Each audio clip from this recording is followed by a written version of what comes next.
The last person to leave after Dad's funeral was the first to tell me I needed to get out of his house. I stood in our kitchen, my childhood kitchen, watching Paisley adjust her designer black dress in the reflection of the microwave door. The same microwave where Dad and I used to heat up midnight snacks when I couldn't sleep. My name is Quinn, and I'd spent the last week crying, but now, staring at my stepmother's perfectly made-up face, I felt nothing but ice in my veins. "Darling," Paisley's voice dripped with fake sympathy. "I know this is difficult, but the will is quite clear. The house goes to me and my children. You'll need to be out by tomorrow evening." I gripped the counter. "Tomorrow? Dad's body isn't even cold." "Don't be crude." Felicity, my stepsister, sauntered in with a glass of wine. At 25, she'd already mastered her mother's condescending smile. "We're being generous, giving you 24 hours. Legally, we could make you leave now." The kitchen filled with the click-clack of more heels. Josephine, the youngest, lurked in the doorway, while Gerard leaned against the fridge, refusing to meet my eyes. "Show her the will, Mother," Felicity prompted, clearly enjoying the moment. Paisley produced a document from her designer purse, sliding it across the granite countertop. I recognised Dad's signature immediately, but the date made my stomach turn. 3 months ago, when he was already sick, when Paisley barely let me see him. "As you can see," Paisley pointed to a paragraph with her manicured nail, "the house and most assets transfer to me and my children. There's a small trust fund for you, of course. Your father wasn't completely heartless." "Heartless?" My voice cracked. "He was my father." "For 17 years, Felicity cut in. "Then he was our father for 15. Quality over quantity, right?" Gerard shifted uncomfortably. "Fel, maybe we could give her a few days." Absolutely not," Paisley snapped. "The decision is final. Quinn needs to start her own life, away from here." I looked around the kitchen, at the marks on the doorframe where Dad had measured my height every birthday until I was 16. At the dent in the cabinet from when I'd tried to make him breakfast in bed and dropped the pan, at the window where we'd watched thunderstorms together. "I'll need time to pack," I managed. "We'll have someone pack for you," Paisley said. "Just take your essentials. We'll ship the rest to whatever address you provide." Josephine stepped forward, her voice small. "Quinn, I saved you some of the photo albums." "Josie," Paisley warned, and the girl retreated. I stood there, surrounded by the family that had invaded mine, feeling like I was drowning. "Can I at least sleep here tonight?" Paisley's lips tightened. "Fine, one last night, but I want you gone by 6 tomorrow evening. We're having the interior decorator over to discuss renovations." "Renovations?" The word felt like acid. Dad loved this house exactly as it is. "Dad's not here anymore," Felicity said, taking another sip of wine. "And thank God, do you know how embarrassing these outdated curtains were?" Something in me snapped. I lunged forward, but Gerard caught my arm. "Don't!" he whispered. "It'll only make things worse." I jerked away from him, my voice steady despite the rage burning through me. "You're right. I'll be gone tomorrow." As I turned to leave, Paisley called out, "Oh, and Quinn, don't get any ideas about taking things that aren't yours. We've photographed every room." I climbed the stairs to my old bedroom, each step feeling heavier than the last. Through the walls I could hear them laughing downstairs, probably already planning which rooms they'd claim. Sitting on my bed, I pulled out my phone and called Julian, my oldest friend. "They're kicking me out," I whispered when he answered. "What? They can't do that. It's your dad's house." "Apparently they can. There's a will." "That doesn't sound like your dad," Julian said. "He wouldn't—" His words triggered something in my memory. A conversation from months ago, before Dad got really sick. We'd been in his study, and he'd said something odd. "If anything ever happens to me, check the safe behind the bookshelf. Not everything will be in plain sight." I sat up straight, my heart pounding. "Julian, I need to go. But tomorrow I might need your help." Hanging up, I listened to the voices downstairs. They thought they'd won. They thought tomorrow they'd watch me walk away from my home, my memories, my inheritance. But Dad had taught me one thing above all else: always have a backup plan. I waited until midnight when the house grew quiet. It was time to visit his study. The floorboard outside Dad's study always creaked. I'd memorized its exact location years ago, tiptoeing past it countless times during late-night raids to his candy stash. Tonight, I stepped over it carefully, listening for any movement from the other bedrooms. Silence. The study door wasn't locked. Paisley probably thought she'd already won. Moonlight filtered through the windows, casting shadows across Dad's leather chair, his collection of first editions, the chess set where he'd taught me to play. I closed the door behind me and clicked on my phone's flashlight. Behind the bookshelf, I whispered to myself. But which one? The study had floor-to-ceiling shelves on 3 walls. I ran my fingers along the spines of his books, remembering how he'd read to me here. The memories threatened to overwhelm me, but I pushed them back. "Focus, Quinn!" A soft knock made me jump. "It's just me," Gerard whispered, slipping inside. "Need help?" I aimed my flashlight at his face. "Why would you help me?" He shifted uncomfortably. "Because Mom and Felicity are being cruel, and because I saw Dad talking to his lawyer last month. He seemed worried." "What lawyer?" "Franklin something. Old guy, bow tie." I remembered Franklin Wise. He'd been Dad's friend for decades. "What did they talk about?" Gerard shrugged. "Couldn't hear, but Dad kept pointing at that shelf." He gestured to the far wall.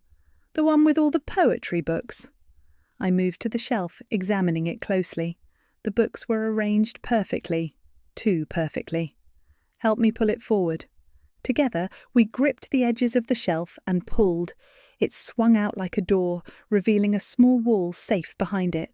"Holy shit," Gerard breathed. My hands shook as I approached the safe. "What's the combination?" "No idea, but knowing Dad." Gerard trailed off. Knowing Dad, it would be something meaningful. I thought for a moment, then tried my birthday. Nothing. "Try Mum's death date," Gerard suggested quietly. I looked at him sharply. He'd never acknowledged my mother before.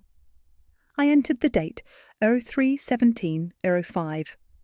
The safe clicked open. "I'll keep watch," Gerard said, moving to the door. "Hurry." Inside the safe, I found several envelopes, some old photos, and a leather folder. The first photo made my throat tight. Dad and me at my high school graduation, both of us beaming, before he got sick, before Paisley took over everything. The leather folder contained legal documents.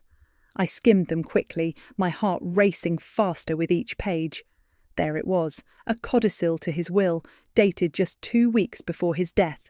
Properly notarized, witnessed, and crystal clear, the house was mine.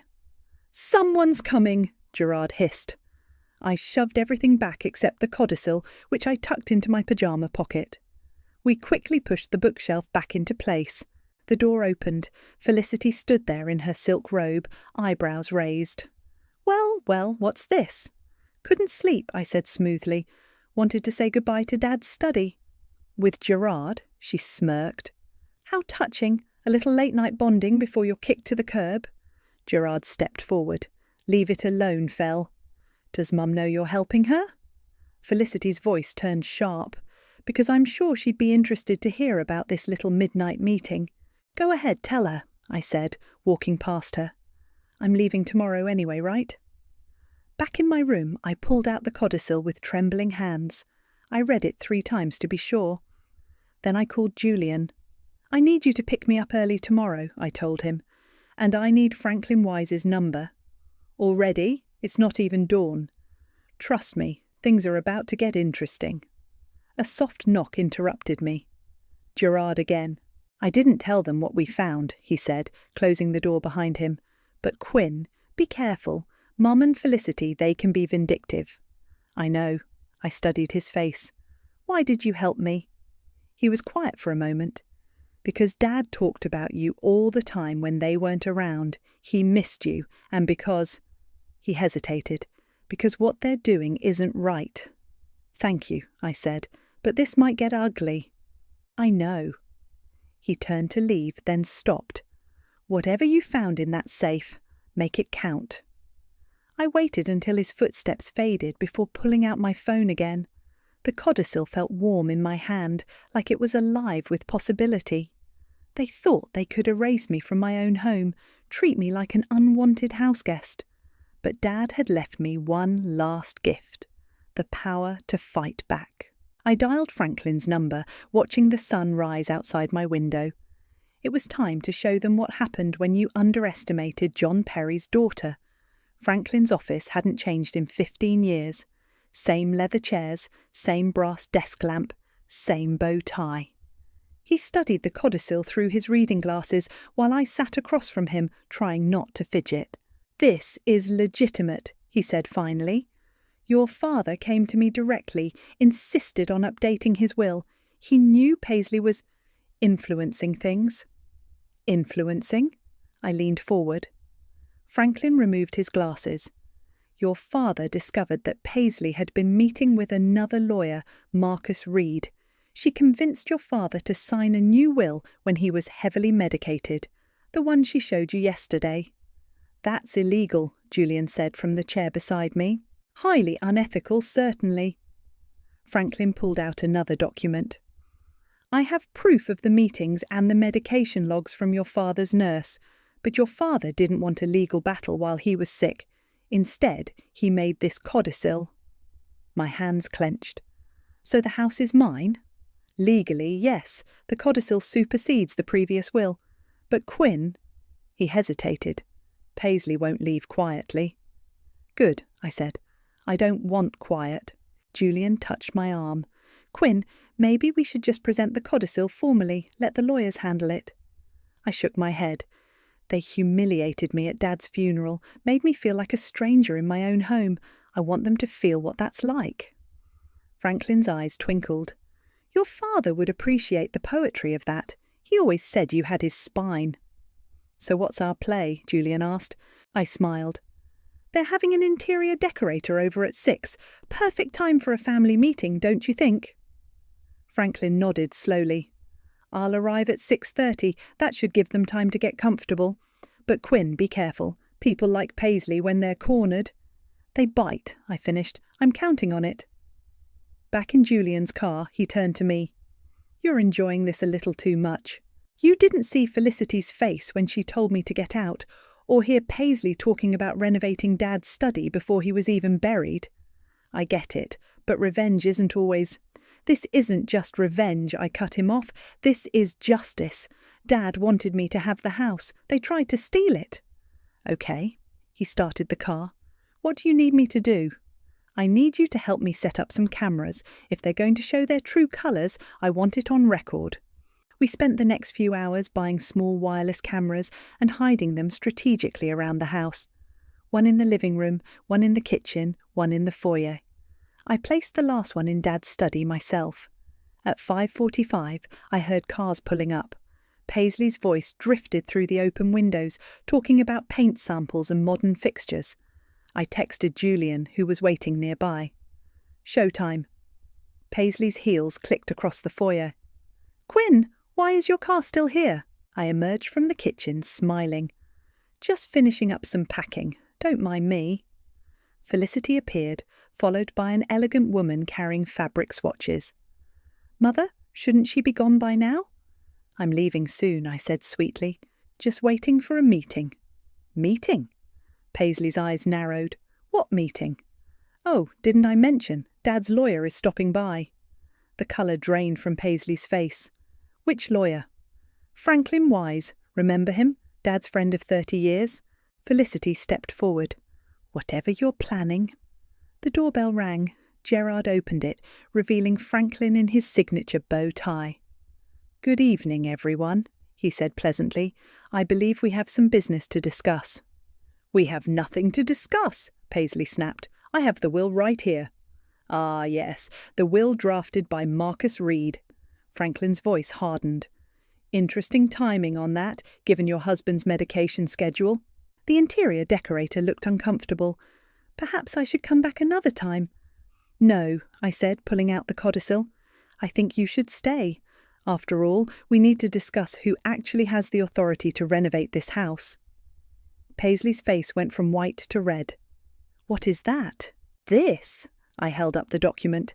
This is Dad's real final wish. Would you like to read it? Or should I have Franklin explain what happens when someone manipulates a dying man into signing away his daughter's inheritance? The room went deadly quiet. Through the window I saw Julian's car pull up, right on schedule. Felicity lunged for the document, but I stepped back. "Careful," I warned. "Everything happening right now is being recorded. How do you think a judge would view that kind of behaviour?" "You're bluffing," Paisley whispered. I pulled out my phone, showing them the live camera feeds. "Am I?" The interior decorator gathered her things quickly. I'll call to reschedule." "Don't bother," I said, not taking my eyes off Paisley. "I'll be handling all decisions about this house from now on." The next morning, I sat in the living room, pretending to sort through old photos while Paisley paced the floor on her phone. Her voice carried through the house, shrill with desperation. "Marcus, you promised this wouldn't happen? No, you listen to me. Fix this, or I'll make sure everyone knows about our little arrangement." I kept my eyes down, but my phone was recording everything. Julian had helped me download an app that enhanced audio quality. Every word was crystal clear. Felicity stormed in, still in her pyjamas. "This is ridiculous. We can't let her win." "Lower your voice," Paisley hissed, covering her phone. "Marcus, I'll call you back." I flipped through another photo album, pausing at a picture of Dad teaching me to ride a bike. "Oh, look at this one. Remember this, Felicity?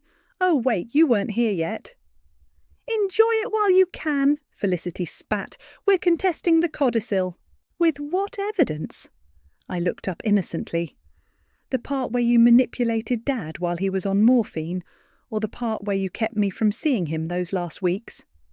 Josephine appeared in the doorway, looking uncertain. "Mum, maybe we should just—" "Shut up, Josie," Felicity snapped. "Go pack your things." "Nobody's packing anything," Paisley said firmly. "This isn't over." I stood up, stretching. "You're right, it's not. I'm still deciding what to do about the fraud. Franklin thinks we have a strong criminal case." The colour drained from Paisley's face. "You wouldn't dare." "Try me." I walked to the window, watching Julian's car pull up, right on cue. "Oh, look, help has arrived. I'm having the locks changed today." "You can't do that." Felicity lunged forward, but Paisley grabbed her arm. "Don't give her more ammunition," she warned. I smiled. "Smart. The cameras are still rolling, by the way. Every word, every action." Gerard appeared, looking exhausted. "Mum, can we talk? Privately?" "Not now," Paisley snapped. "Yes, now." He grabbed her arm, pulling her toward the kitchen. I picked up another photo album, but kept my phone recording. Their voices carried clearly. "This is insane," Gerard was saying. "We need to stop." "I will not be humiliated by that girl." "That girl is Dad's daughter, his real daughter." A slap echoed through the house, then silence. I winced, but kept my face neutral as Paisley stormed back in. Her hands were shaking. "You think you've won?" she seethed. "You have no idea what I'm capable of." "Actually, I do." I held up my phone. "That slap sounded pretty clear, don't you think? Wonder what social services would think about how you treat your kids." Josephine started crying. "Mum, please, let's just go." "Nobody's going anywhere," Paisley screamed. Julian walked in, toolbox in hand. "Everything okay in here?" "Perfect timing," I said. "The locks need changing in the whole house, every door." "You heard her," Felicity sneered. "We're not leaving." "Then I'll call the police," I said calmly. "I have the legal documents showing my ownership, plus evidence of fraud, abuse and harassment. Your choice." Gerard emerged from the kitchen, his cheek red. "Mum, she's right. We need to go." "Gerard!" Paisley looked betrayed. "No, Mom, look at yourself. Look at what you're doing to us. To yourself." Felicity grabbed a vase, one of Dad's favourites, and hurled it at the wall. It shattered spectacularly. "Perfect," I said, as Julian's camera caught everything. "That'll look great in court." "You bitch," Felicity whispered. "You planned all of this?" "Actually, you did. I'm just better at it." I turned to Julian. "Start with the front door, please."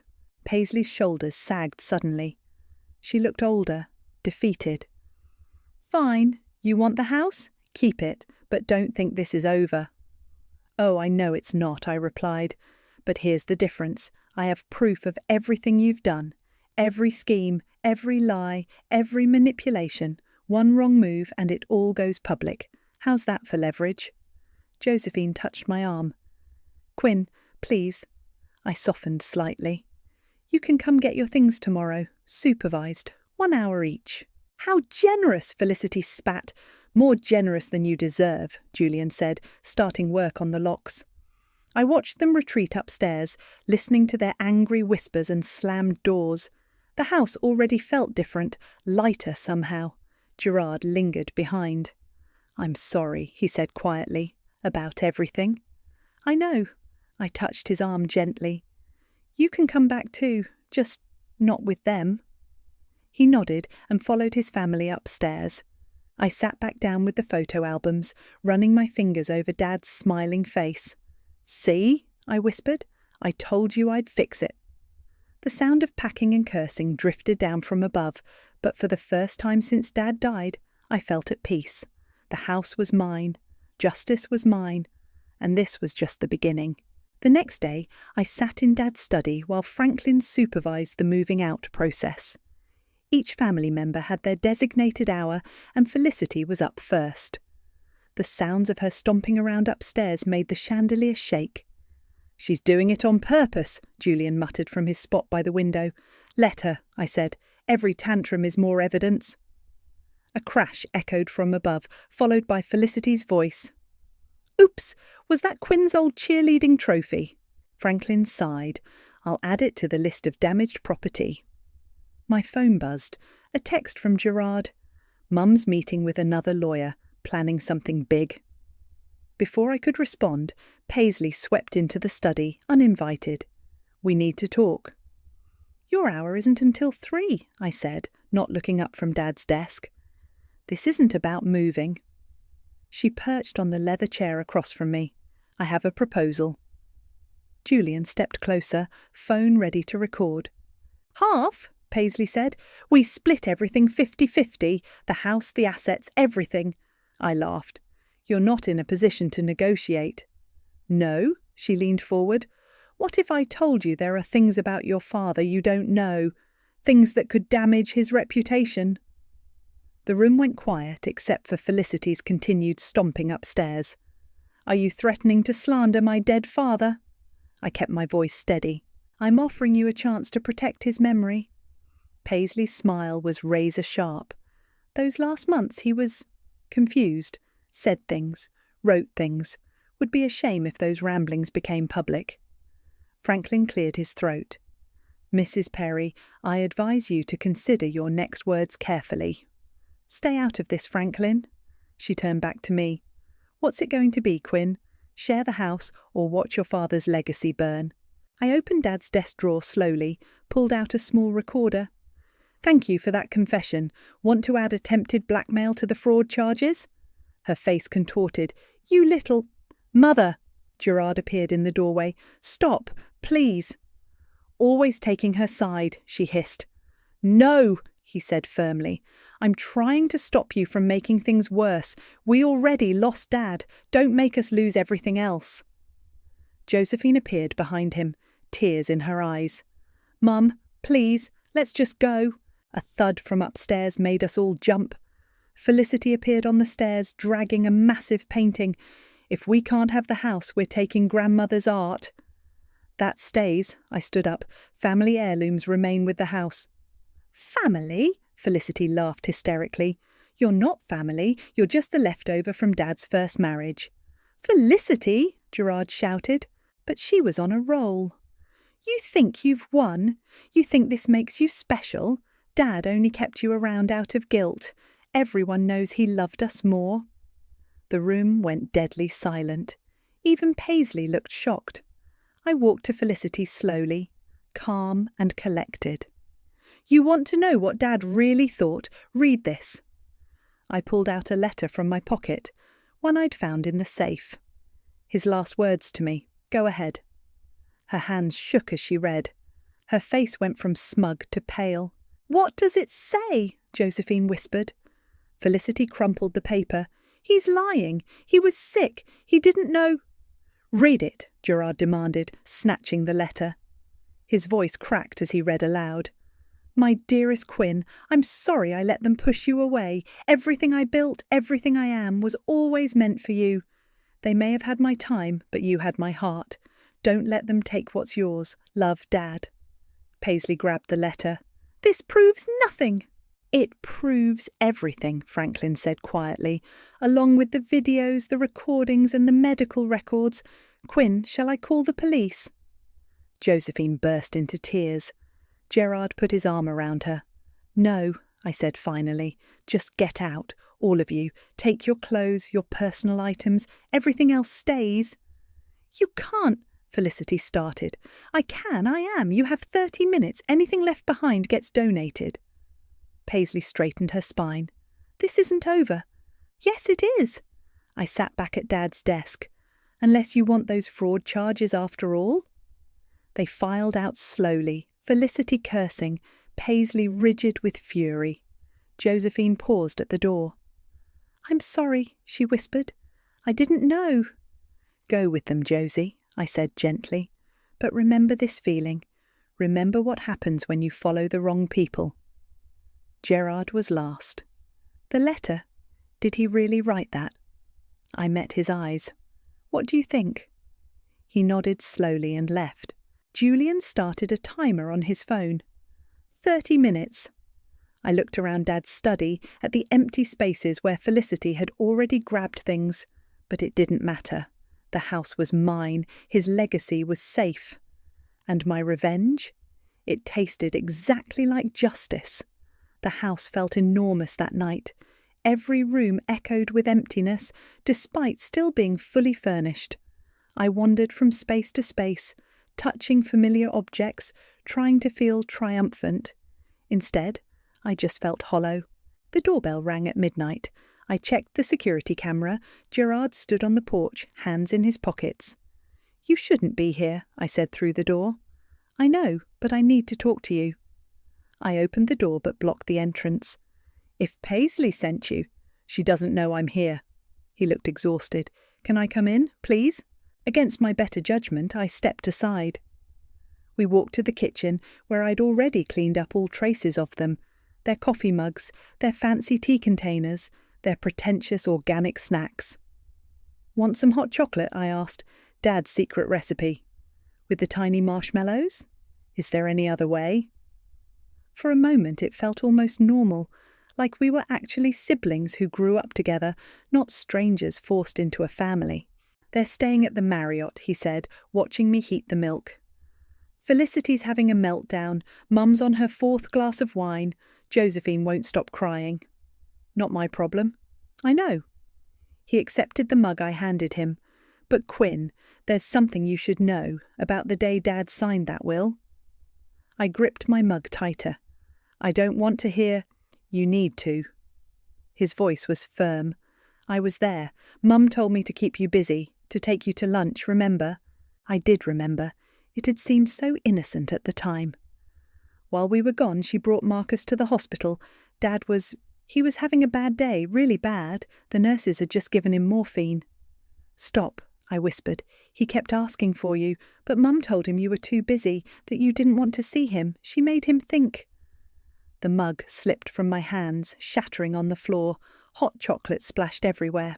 "Don't move," I said automatically, grabbing paper towels, just like Dad used to say whenever we spilled something. Gerard knelt to help me clean up.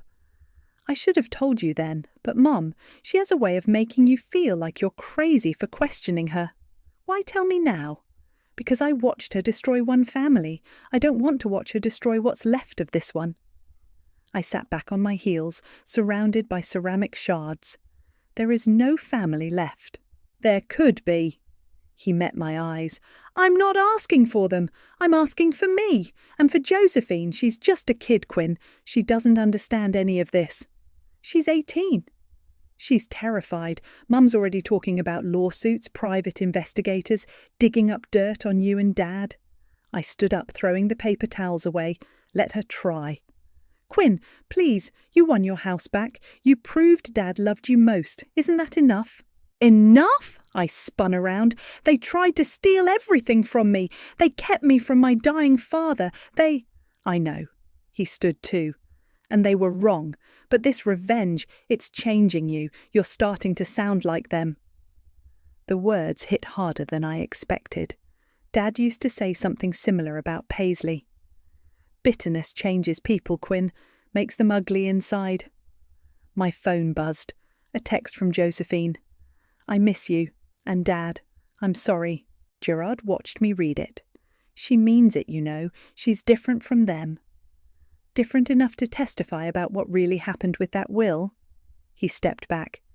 That's what this is about. You're building a case. I'm protecting myself. No, you're becoming exactly what they accused you of being. He headed for the door. Maybe you did win, Quinn, but at what cost?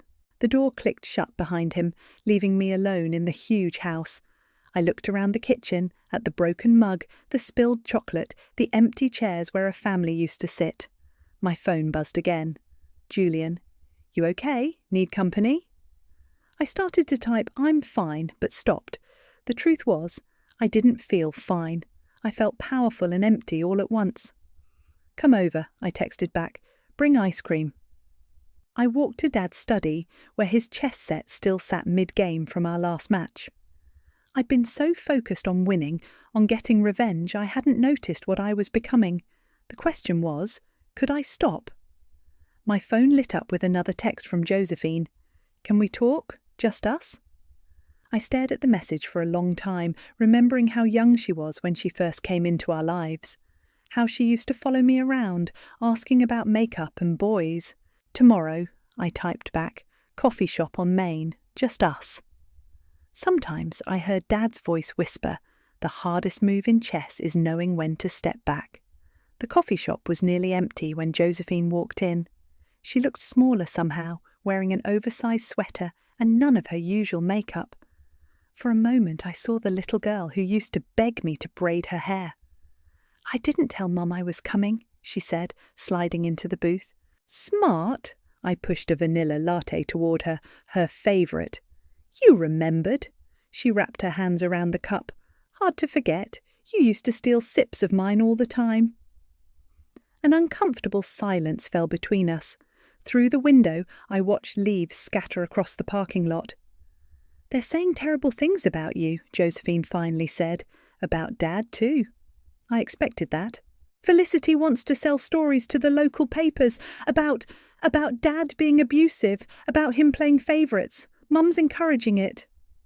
My hand tightened around my cup. They wouldn't dare. They would. Mum's desperate. Josephine glanced around and lowered her voice. She's been calling Dad's old business partners, trying to find dirt. And this morning I saw her with Dad's watch, the one you always loved. She said she'd make sure you never got it. The silver pocket watch? My stomach dropped. Dad had promised it to me on my 16th birthday. Josephine nodded. She gave it to Felicity to hide. I'm not supposed to know where. Why are you telling me this?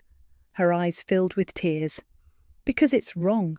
All of it. The lies, the schemes. I can't sleep at night. I keep seeing Dad's face. How sad he was those last weeks when he asked for you. I reached for her hand, but she pulled back. No, let me finish. I heard them, Quinn. The day they brought that lawyer. Dad was so confused, he kept calling me by your name. Mum told him you didn't want to see him, that you were too busy. He cried. My coffee turned to acid in my stomach. Josie.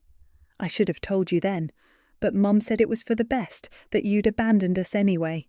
I believed her because it was easier than admitting what we were doing.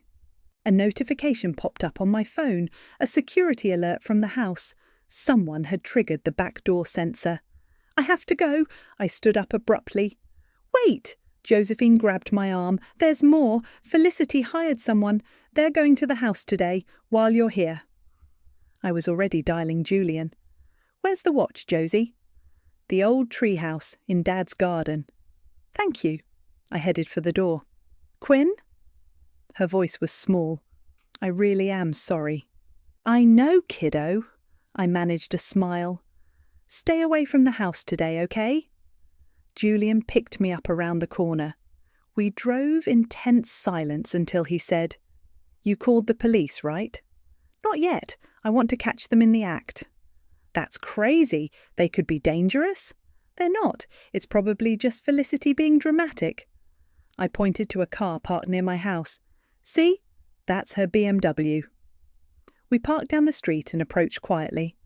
The security app showed movement in the garden. "Got you," I whispered, leading Julian around back. We found Felicity halfway up the treehouse ladder, cursing as she struggled in her designer boots. "Looking for something?" I called out. She screamed and lost her grip. Julian rushed forward to catch her before she fell. "Get your hands off me!" She shoved him away. "Breaking and entering," I said, filming with my phone. "That's a felony, Felicity." "It's my house too." "No, it's not. And that watch you're trying to steal? Dad promised it to me years ago. I have it in writing." "You have everything in writing, don't you?" She spat. "Little Miss Perfect, Daddy's favourite." At least I didn't have to drug him to get what I wanted. She lunged at me, but Julian stepped between us. "Enough! Quinn, call the police." "No," I said, surprising myself. "Let her go." "What?" "Go, Felicity, but tell Paisley this ends now. No stories to the papers, no more schemes, or next time I press charges." She straightened her designer jacket, trying to salvage her dignity. "You think you're so much better than us?" "No," I said quietly. "I just loved him more than I hated you." She fled to her car, tires squealing as she drove away. Julian helped me retrieve the watch from the treehouse. It was still beautiful, still ticking perfectly. "You okay?" he asked as I held it. "No." I traced the inscription Dad had added years ago. "For my Quinn, who always makes time for love." You did the right thing, letting her go. Did I? I stared at the watch. Or am I just tired of fighting? Maybe both. He squeezed my shoulder. "Come on, let's get you inside before they try something else." But as we walked back, I couldn't shake the feeling that this wasn't over. Not by a long shot. The real estate agent's heels clicked against the hardwood floors as she walked through the house. "It's a beautiful property. We could list it tomorrow." I nodded, watching her measure the living room windows. Dad's watch felt heavy in my pocket as I touched the familiar walls one last time. My phone buzzed. A text from Gerard. "Mum's being served with fraud charges right now. Thought you should know." Another message followed. "It wasn't you, was it?" "No," I typed back. "Franklin did it. Said Dad made him promise." The agent's voice pulled me back. "The garden is spectacular. That treehouse might need to come down, though." "The treehouse stays," I said firmly. "It's part of the rental agreement." She raised an eyebrow. "Rental?" "Yes, I'm not selling. I'm looking for the right family to rent to. Someone who'll love this place like we did." "Like we should have," I added silently. The doorbell rang. Julian opened it before I could move. We'd developed a system after Felicity's break-in attempt. "It's Josephine," he called out. She stood in the foyer, clutching a familiar photo album. "I brought this back. It's yours anyway." The real estate agent excused herself to make some calls, leaving us alone. "How's everyone taking the fraud charges?" I asked. "Mum's lawyer says she might avoid jail if she cooperates. Felicity's having a meltdown about her reputation." Josephine opened the album. "But that's not why I'm here. Look what I found." The photo showed all of us on Dad's last birthday. He was thin but smiling, one arm around me, the other around Josephine. Even Gerard was grinning. Only Paisley and Felicity stood apart, their smiles tight. "We could have been a real family," Josephine whispered. "Maybe, but we chose sides instead. I chose wrong." She closed the album. "Gerard told me you're renting the house out." "I can't live here right now. Too many ghosts." "Where will you go?" I pulled out a brochure from my back pocket. "Remember when Dad talked about that writing program in Scotland, the one he always wished he'd done?" Her eyes widened. "You're going?" "For 6 months, maybe longer." I handed her a key. That's why I need someone to check on the renters, make sure they're treating the place right. Me? You and Gerard if he wants. The garden needs attention too. Dad's roses won't grow themselves. She clutched the key. But after everything, you told me the truth, Josie, about the will, about the watch. That counts for something. The real estate agent returned, tablet in hand. I have several interested parties already, all excellent references. Show me, I said, but kept my eyes on Josephine. Stay, help me choose? She nodded, wiping her eyes. We spent the afternoon interviewing potential renters. A young family caught my eye. Their little girl immediately asked about the treehouse, just like I would have. As the sun set, Julian helped me pack the last box into his car. You sure about this? About Scotland? Yes. About the house? Getting there. And them? He nodded toward Josephine, who was showing the family around the garden. Them? I pulled out Dad's watch. I'm learning something Dad tried to teach me. Revenge feels good for a moment, but grace lasts longer. Gerard's car pulled up. He got out slowly, uncertainly. The roses need pruning, I called out. Think you remember how? He smiled slightly. Dad made us practice enough. Good, because I left instructions for both of you. Garden maintenance, house checks, the works. Think you can handle it? Together? He glanced at Josephine.